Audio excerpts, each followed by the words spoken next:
Bien, donc je vais reprendre la deuxième partie de cette matinée. Alors j'ai été très intéressé par les deux présentations précédentes et qui soulèvent des questions et qui proposent des approches qui sont assez proches de celles qui m'intéressent. Moi je m'intéresse aux musiques électroniques, électroacoustiques en général, et en particulier aux sons non harmoniques et aux sons bruités, aux sons complexes, pour essayer de voir d'une part comment les caractériser, comment les analyser, et d'autre part, et surtout, pour faire de la synthèse. Ma préoccupation principale depuis une trentaine d'années, c'est le domaine de la synthèse du son, en utilisant des synthétiseurs ou des ordinateurs ou différents types d'outils. Et donc les modèles de synthèse, les moyens de contrôler les paramètres de la synthèse m'intéressent, et j'en suis venu forcément à analyser des sons, à comprendre le fonctionnement des sons pour pouvoir produire des sons en conséquence par synthèse.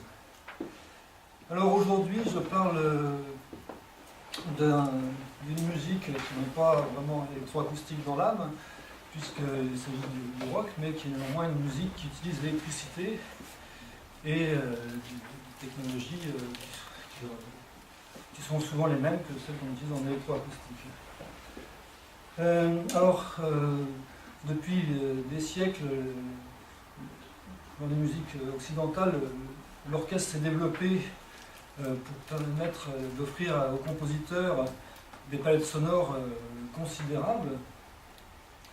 Pourtant, au XXe siècle, d'un autre côté, dans les musiques populaires, on a vu se standardiser un certain type d'ensemble, notamment dans les musiques rock, avec la guitare électrique, la basse électrique, la batterie et le chant, parfois agrémenté d'instruments à clavier ou de cuivre. Et avec cet instrumentarium très, très réduit, les musiciens ont pourtant réussi à produire, du point de vue du timbre, des musiques extrêmement diversifiées, même si l'harmonie et le rythme obéissent le plus souvent à des schémas assez minimalistes. Quand j'ai travaillé à l'IRCAM, j'avais été surpris de voir à quel point les compositeurs contemporains étaient peu nombreux à utiliser ces instruments électriques. En France, quelques compositeurs comme Hugues Dufour, par exemple, Tristan Murail, Georges Apergis, l'ont fait, mais de façon relativement anecdotique, il me semble. Fausto Rometelli a été un des rares compositeurs à intégrer le son de la guitare électrique saturée vraiment au premier plan de l'orchestre. À part ça, les exemples ne sont pas très nombreux. Alors, mon travail se situe dans un centre de recherche qui étudie donc les possibilités informatiques pour l'analyse et la synthèse des sons. J'avais travaillé à l'IRCAM sur l'analyse des sons harmoniques dans un premier temps, les sons complexes avec des outils, des modèles de résonance en particulier, des suivis de partiels, la synthèse FM. À Marseille, ensuite, j'avais travaillé sur la synthèse et l'analyse de sons bruités, dont je dirai quelques mots tout à l'heure. Et à Saint-Étienne, je souhaite continuer à travailler sur ce sujet, d'analyser des sons complexes bruités pour savoir comment les représenter, les mesurer et les synthétiser. Alors, des sons complexes, on en trouve beaucoup dans les musiques rock. Le rock a réussi à développer une palette sonore extrêmement vaste grâce d'une part à l'inventivité des musiciens et puis au rôle de plus en plus développé du travail en studio. Alors, deux exemples. L'exemple d'Elvis Presley dans les années 50 dont l'ingénieur du son, Sam Phillips, a développé un système qui s'appelle le slidback qui permet de créer des échos en utilisant un magnétophone à bande et entre tête de lecture et d'enregistrement, créer un retard qui peut être utilisé comme un élément caractéristique du son du rock. rockabilly dans les années 50, mais aussi, par exemple, dans l'exemple qu'on va écouter, sur la guitare électrique.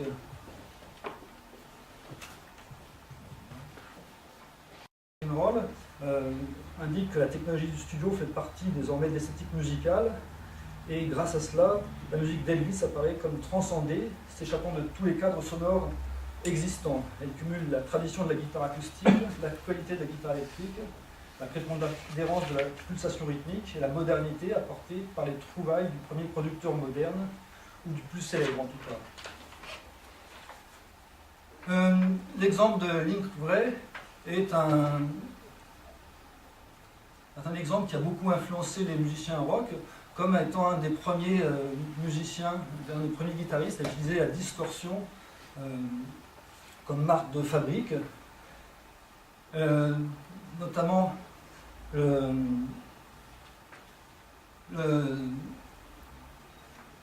dans l'enregistrement en studio qu'il a fait en 1958, le guitariste avait utilisé son stylo pour percer les tweeters de son ampli et créer un son de distorsion qui lui permettait de retrouver le timbre qu'il arrivait à utiliser en concert en mettant son ampli au volume maximum. Alors ce sont les Beatles qui, dans les années 60, ont mis le studio vraiment en avant dans la production des musiques populaires, comme un outil de création, notamment grâce à leur producteur visionnaire, George Martin, mais aussi grâce à des ingénieurs du son entreprenants, notamment Norman Smith, qui sera ensuite le producteur des Pink Floyd, et surtout Geoff Emerick, dont les découvertes et les innovations ont été cruciales et fondamentales pour le son des albums des Beatles. Alors là, j'ai fait un petit exemple, un remix varié d'extraits de guitare des Beatles, sur lesquels je voudrais bien appliquer les technologies dont Michael nous a parlé, parce qu'avec le même instrument, la guitare, on a des sonorités extrêmement variées et que j'aimerais pouvoir quantifier et analyser plus précisément. Donc c'est pris un peu au hasard, c'est pas chronologique pour ne pas influencer l'analyse.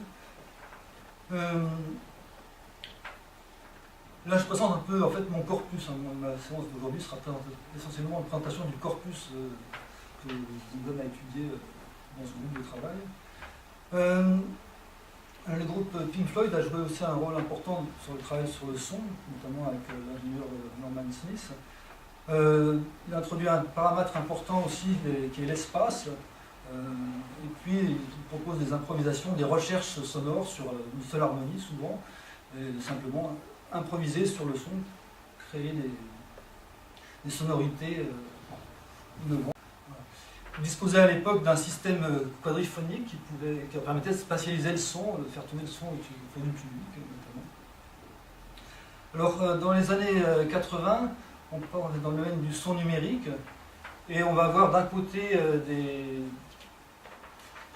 des groupes de rock qui vont faire une musique avec un son très léché, on pourrait dire, ce qu'on appelait à l'époque le rock FM, dont le premier groupe a été certainement Dire Straits, le premier groupe à vraiment profiter de la qualité du son numérique pour avoir un son extrêmement incisif, très précis, notamment avec l'album Money for Nothing en 85.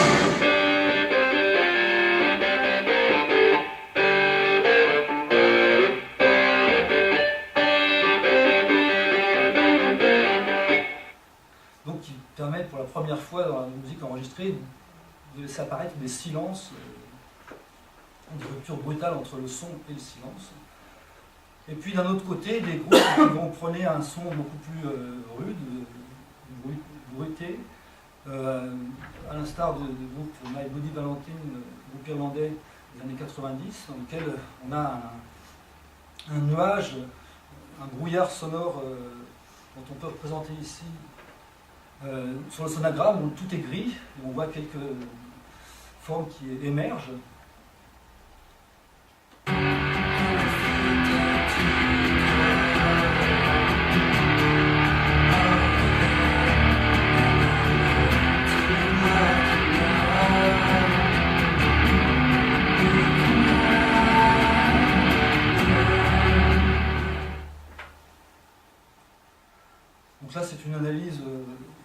du spectrogramme, mais les graphismes ont été faits manuellement.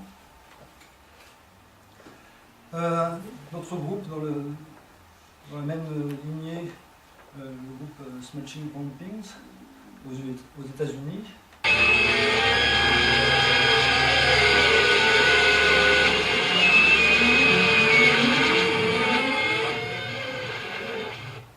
Là, on a entendu juste la partie tout à fait finale du morceau. À l'époque, j'avais fait une analyse des partiels, une analyse des hauteurs perçues à l'IRCAM de cette partie-là. Et on obtient, si on réussit bien à obtenir les hauteurs qui sont perçues, on voit bien qu'on n'a plus du tout la même musique. Donc la différence de timbre entre les deux est assez claire. Un autre groupe plus récent, qui existait déjà dans la fin des années 90 jusqu'à maintenant, Sister Iodine, un groupe français, qui propose une musique extrêmement bruitiste. Là, on a le sonogramme de la pièce entière. Là, à nouveau, le sonogramme est complètement envahi.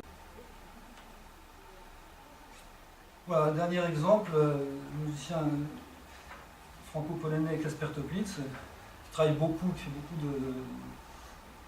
de musique interactive bruitée, et qui avait écrit en 1995 une pièce qui s'appelait Zoramud pour un orchestre de guitare. Enfin, il a écrit plusieurs pièces pour orchestre de guitare. Là, c'est une pièce qui durait 8 heures, totalement écrite, aucune improvisation, dans laquelle on a 40 guitares électriques, guitare électrique et guitare basse, qui jouent en même temps. Un truc pour extrait ici.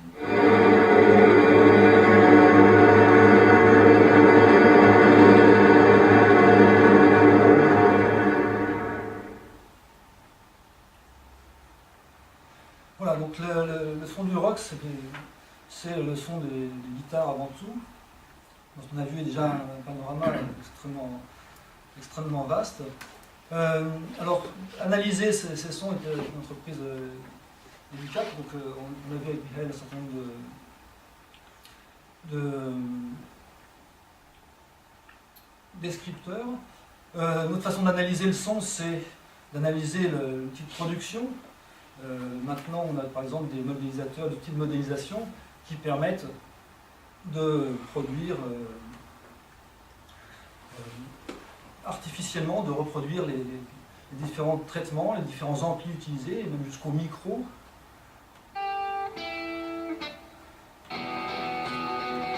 Donc là, le son enregistré.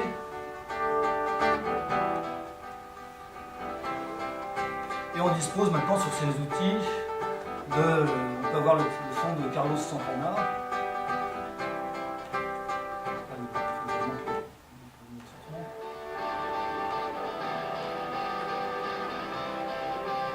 Le son de Jimi Hendrix. Et on a un certain nombre d'outils qui sont disponibles qui permettent d'analyser le son du point de vue de la production, du méthode utilisé, etc.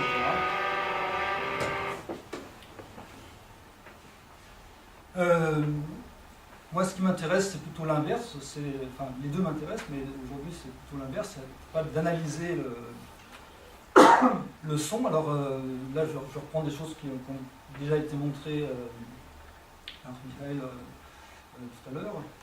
Avec le programme Audioscult, là, on va voir l'extrait des Beatles qu'on a écouté tout à l'heure, qu'on peut avoir par exemple avec ce programme-là. Évidemment, la recherche de fondamentale fonctionne mieux que lorsqu'on a un instrument soliste. Alors, Michael a parlé aussi de Sonic Visualizer. Effectivement, cet outil permet dispose d'un certain nombre de techniques d'analyse. Donc le même morceau pris par l'analyse de Sonic Visualizer. Donc là, toujours le spectre dans un premier temps. Voilà, alors, je n'ai pas été aussi loin que Michael, c'est un début de travail.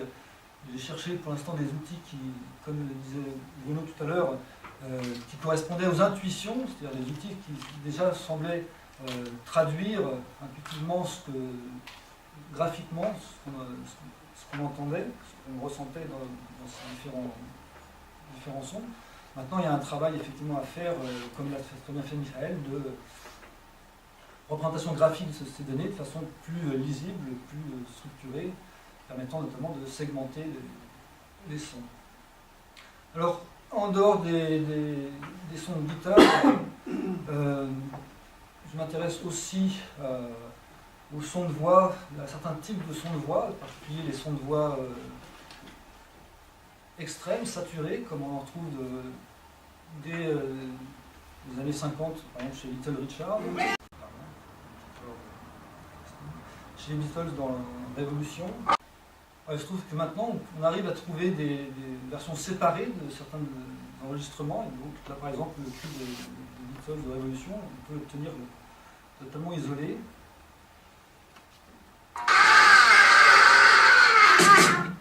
Presque.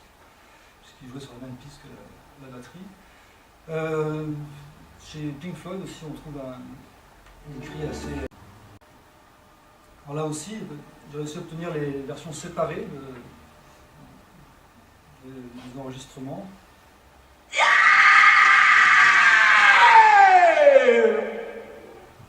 Extrêmement abondante de la réverbération sur cet enregistrement notamment. Puisque tous ces enregistrements étaient faits sur des magnétophones généralement 4 pistes, 8 pistes un peu plus tard. Les derniers d'entre eux. Voilà. Donc, là, j'ai présenté un peu mon corpus d'études et certains outils donc, qui devraient me permettre de comprendre mieux ces musiques. Alors, les applications peuvent être utiles pour l'analyse de large corpus, comme c'est fait souvent depuis quelques années à l'IRCAM notamment. Pour le travail du musicologue, donc pour analyser, décrire, comprendre la musique, et puis pour trouver de nouvelles techniques de synthèse. Donc là, 2 exemples. J'avais travaillé avec le programme Modèle de résonance il y a une dizaine d'années, qui est un programme qui permet d'analyser des sons percussifs en détaillant ces sons sous forme de somme de sinusoïdes amortis. Donc ça permettait d'écrire des sons harmoniques ou inharmoniques. Et j'avais calculé le centre spectral de ces analyses et l'écart type. Et ensuite, on pouvait utiliser ça pour resynthétiser le son en déplaçant le centre, en déplaçant l'écart type, et donc produire des variations de timbre tout à fait intéressantes à l'époque. L'autre exemple, j'ai travaillé à Marseille sur le système d'analyse granulaire GNU, qui était à la fois un système de synthèse granulaire dans lequel on décrivait la distribution de probabilité des différents paramètres, taille des grains, position, timbre, etc. Et on avait réussi à mettre au point une technique d'analyse qui prenait un son et qui cherchait à détecter des grains. On donnait une bibliothèque de grains à analyser, donc ça pouvait être soit une sinusoïde tout simplement, soit dans le cas où par exemple on avait étudié des bruits de marche, de pas dans du gravier ou autre, et on avait réussi à isoler 1 ou 2 grains, enfin 5 ou 6 grains, et après on essayait de retrouver dans le son d'origine les distributions, l'apparition des différents grains avec transposition, changement de durée, d'amplitude, et on pouvait donc resynthétiser le son d'origine par cette technique-là. Et donc après, en ayant les distributions de différents paramètres, on pouvait resynthétiser des sons très bruités, comme ça, en changeant les paramètres pour produire des gammes de sons plus larges. Voilà. Donc c'est un peu le même schéma que j'essaie de développer à l'heure actuelle, donc c'est trouver d'autres techniques d'analyse pour la musicologie, mais aussi pour la synthèse, pour pouvoir trouver des techniques de synthèse de son bruité donc on puisse contrôler de façon effective pour la perception les paramètres de synthèse. Voilà, je vous remercie.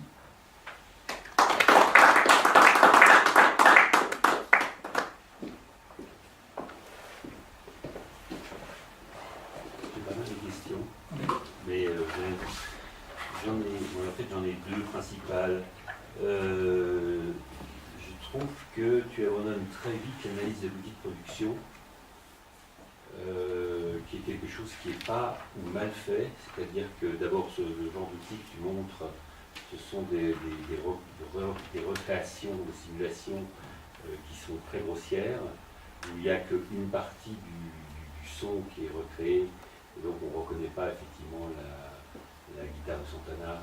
Ça ressemble, mais on ne la reconnaît pas quand même, parce qu'il manque la moitié des choses, il manque la compression, il manque ceci, il manque cela.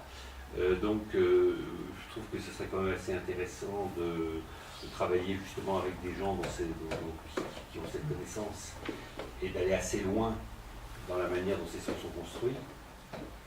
Et donc je pense que c'est quand même alors je veux dire c'est un peu de la musicologie historique, je suis d'accord, hein, mais enfin je pense qu'on peut aller beaucoup plus loin, quand même qu'on peut aller très loin dans cette piste-là.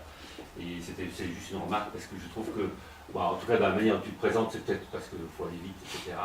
Tu passes un peu vite, tu passes sur un simulateur, tu montres un simulateur qui est, je ne vais pas dire médiocre, qui est pas mal, hein, mais qui est quelque chose, tu vois, et tu dis, ben, ces simulateurs, ça marche, et pas mal de gens t'expliqueront que ces simulateurs, justement, ne marchent pas très bien, et donc voilà. Ça, c'est une première remarque, et la deuxième remarque qui m'a un peu troublé, c'est sur la voix, parce que, justement, ces voix, tu parles de voix saturée, etc., pour les exemples que tu donnes, ton corpus, là, il est vraiment bizarre.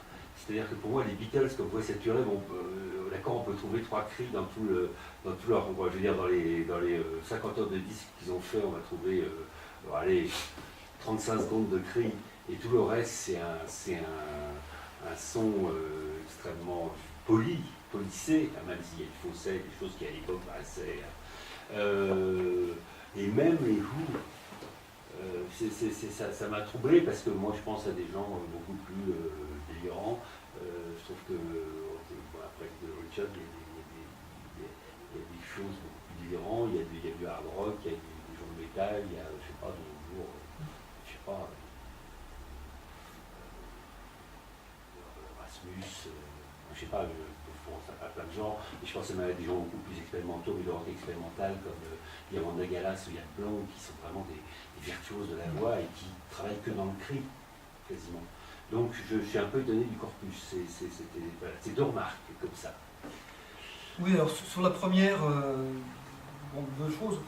Moi je me suis intéressé à l'analyse des modes de production sur beaucoup de pièces de musique électroacoustique, d'abord parce que j'avais participé à un certain nombre d'entre elles, et puis récemment, par exemple, j'ai reproduit complètement la pièce Turenas dans toutes les techniques de production, donc ça c'est quelque chose que je connais. Alors effectivement sur la guitare moins.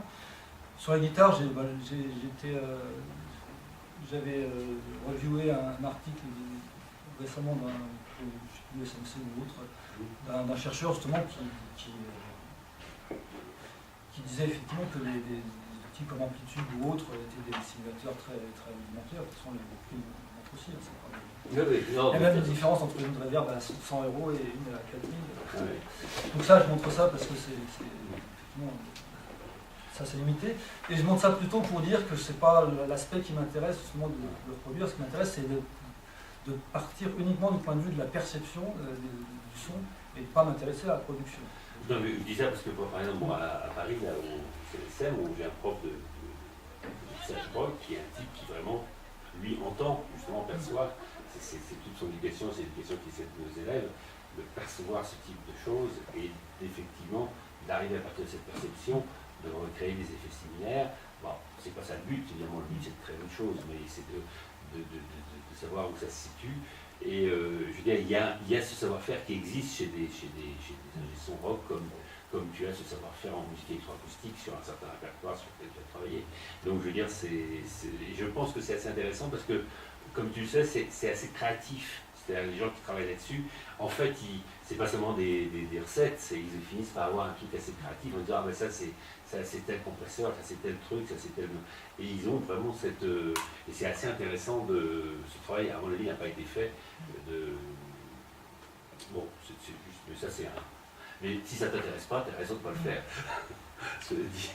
Pour la deuxième question, c'est parce que j'ai choisi ce corpus-là, parce que ça a été des pièces qui ont marqué l'esprit à cette époque-là.